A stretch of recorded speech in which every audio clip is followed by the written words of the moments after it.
Welcome to Steelers Cast on timesonline.com from Heinz Field. We're recapping a 30-12 win by the Steelers in the AFC wildcard round. Chris Mueller, Chris Bradford. Hey, this is impressive as they come. The Steelers, big three, all healthy for the first time in the playoffs. Really, put forth a dynamic performance, whether it's Roethlisberger, Le'Veon, or Antonio Brown. How big can you speak to how they played today? Well, I think today those big three that we mentioned wanted to make a statement. I think today was a statement game for them. The Steelers got up early. I think that was important that the Steelers got those 14 points quickly. Antonio Brown on receiving ends, the two big passes from Ben Roethlisberger. That put Miami on their heels early, and really from there the Steelers were able just to take control of this game. Never was much of a challenge. We're sitting right here on the field. It's probably the wind chill is around 2 degrees, maybe 0. It was a cold atmosphere, but the Steelers really didn't let the weather become a factor. Do you think maybe Miami, on the other hand, that they were kind of at a disadvantage with this cold? Yeah, they looked disjointed from the start. It didn't help that the Steelers obviously had their game going together on both sides of the ball. You saw Bud Dupree knocking Matt Moore into next week. Miami was never to get on track. This wasn't the Miami team that we saw in October when Jay Ajayi had that big game. Mike Mitchell did say, he felt that the defense set the tone on the opening possession of the game. How well, did they play overall as a unit? They limit running back Jay Ajayi to, hit rushing yards I think it was 33. Coming after week 6 when he put up 200 plus.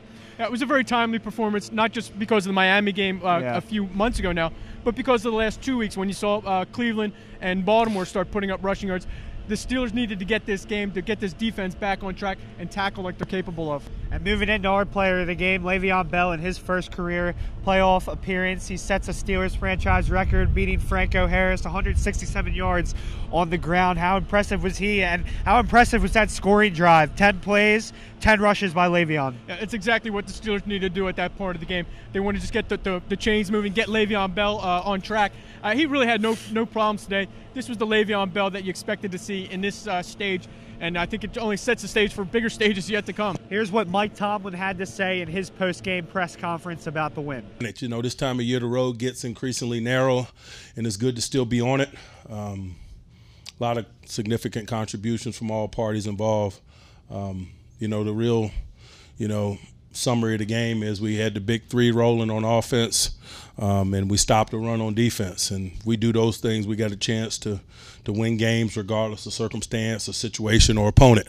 And now the Steelers will move into the next round and face the Kansas City Chiefs at Arrowhead Stadium next weekend. That's obviously the same thing like this time around, where these were two completely different teams from Week 6. The Chiefs are a completely different team from when the Steelers beat them 43-14 here at Heinz.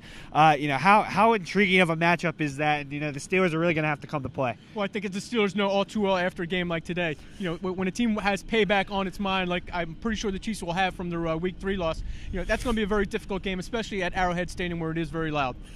And thanks, everybody, as always, for tuning in to Steelers Cast. Check timesonline.com all next week for coverage leading up to the AFC divisional round next weekend.